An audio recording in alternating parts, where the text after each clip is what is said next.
Dear students, now we are going to read lesson 11, page number 103. The earth यानी कि पृथ्वी. The earth is our home world. पृथ्वी जो है ये हमारा संसार है, एक घर है हमारा. It is a beautiful planet. यह बहुत सुंदर planet है. It has land, water, mountains, plains, but it has not always been like this. ये जो पृथ्वी है ये बहुत सुंदर प्लैनेट है. इस पर लैंड्स यानी कि ज़मीन है, पानी है, माउंटेन्स हैं, हमारी प्लेन्स हैं, बट ये it has not always been like this. ये यहाँ पर इसकी तरह कहीं और भी ऐसा देखने को हमें नहीं मिलता है. It was born as a huge ball of dust and hot gases.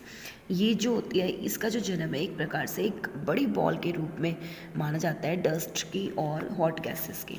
For millions of years, अरबों साल पहले, लगभग अरबों साल, इट कैप्ट और ऑन स्पाइनिंग. ये जो है ये अपने स्पाइनिंग करती रहती है, घूमती रहती है. As it spun it outer surface grew cold and hard. जैसे कि ये स्पून करती है वैसे ही क्या होता है इसका जो सरफेस होता है वो ग्रू बढ़ जाता है, कोल्ड होता है, बहुत ठंडा होने लगता है और बहुत हार्ड हो जाता है. Some gases escaped while some were trapped inside. कुछ गैसेस ऐसी होती हैं जो बच जाती हैं और कुछ ऐसी होती हैं जो इसके साथ अंदर ट्रैप्ड हो जाती हैं. As a result its outer surface became hard. The molten material remained in its core. और इसका जो परिणाम होता है वो यह होता है कि इसका जो आउटर सरफेस होता है वो बहुत हार्ड हो जाता है और गर्म होता है. मोल्टन मटेरियल्स जितना भी हमारा पिघली हुई चीज़ें होती हैं वो इसके अंदर कोर के अंदर रह जाती हैं. After a period of millions of years, एक लंबी अवधि के बाद, अरबों साल के बाद, life was originated on the earth. और जो पृथ्वी है इस पर जो है लाइफ जो थी वो उसका जन्म होता है, वो लाइफ संभव होती है. The first time we got a complete view of Earth was only in 1968 when Apollo 8 astronaut flew around the moon and saw the earth. सबसे पहली बार जो पहला ऐसा समय था जिसमें हमने कंप्लीट अर्थ को देखा था 1968 में, जबकि अपोलो 8 जो था एस्ट्रोनॉट, इसके द्वारा जो अंतरिक्ष यात्री थे वो गए थे कहाँ पर, अराउंड द मून, चांद के आसपास के एरिया में, और उन्होंने वहाँ से अर्थ को देखा था. The outer layer of the earth is called the crust. बेटा जो हमारी ये आउटर लेयर होती है पृथ्वी की, ये जो ब्लैक कलर की आपको दिखाई दे रही है ये हमारी क्रस्ट कहलाती है.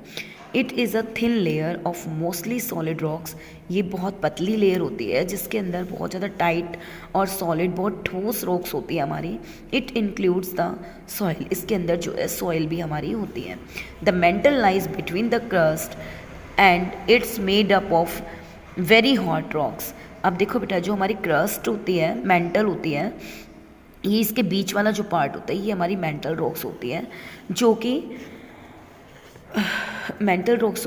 हमारी बहुत ज़्यादा हॉट होती है, क्रस्ट के बीच में बनी हुई होती है और बहुत ज़्यादा हॉट रॉक से बनी हुई होती है. Sometimes this hot liquid oozes out from cracks.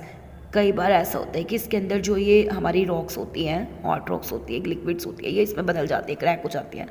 This is called a volcano. तभी हमारे जो है वॉल्केनोज जो होते हैं, ज्वालामुखी जो होते हैं वो दिखाई देते हैं. And the hotter molten rocks is called lava. और जो हमारा गर्म होकर जो पिघला हुआ रॉक्स बाहर आता है उसे हम लावा के रूप में जानते हैं. जब इसके अंदर से आता है और ये बाहर आता है, जैसे कि इस पिक्चर में आपको दिखाई दे रहा है, ऐसे ही ये बाहर निकलता है, तो इसे हम लावा बोलते हैं. Below the mental lies the core. और बेटा इसके बाद इस मेंटल कोर के बिल्कुल जस्ट नीचे जो अंदर वाली होती है ये हमारी दो लेयर्स में पटी हुई होती है, एक आउटर कोर, एक इनर कोर. आउटर कोर थोड़ी ये बाहर वाली होती है और जो बिल्कुल अंदर होती है ये हमारी इनर कोर होती है. It is the inner most part of the earth. ये पृथ्वी के सबसे अंदर का हिस्सा होता है. The inner core is solid while the outer core is a liquid. जो हमारी इनर कोर होती है बेटा ये वाली अंदर वाली ये बिल्कुल लिक्विड होती है और इसके बाहर वाली जो होती है ये सॉलिड थोड़ी सी होती है. I hope you all are understand. Thank you.